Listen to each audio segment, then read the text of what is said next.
salaamaaleykum sama gaay yi maa ngi leen di char di leen ñaanal jàmm te di ko sàkku ci yéen.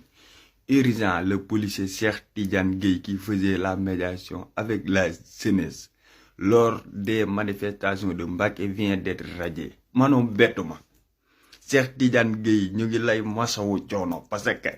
def formation jàng sonn ba am liggéey ñu radié la ci wax sa xalaat hein dafa metti réew mi Macky Sall dafa war a bàyyi jaay doole bi. Macky Sall ba léegi li muy gis ci bëtam yi gëmu ko. Gis ngeen match Barça kii ba nu mu tudd sax Barça Liverpool Barça dóoroon na ko 3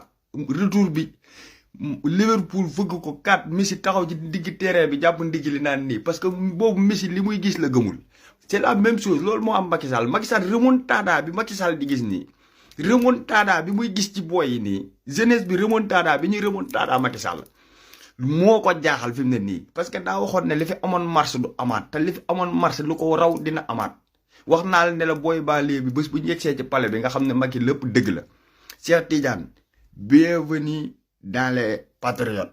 dalal ak jàmm excel ak jàmm maay booy maa ngi gis ngeen yéen a ngi entraîné ni ñuy sànnee xeer ak ni ñuy daal puno entraîné leen aussi ni ñuy fayee lacrymogène parce que Macky Sall pareeguñ ci moom te moom it pareegul ci Sénégal te sénégalais yi dañoo pare ci moom.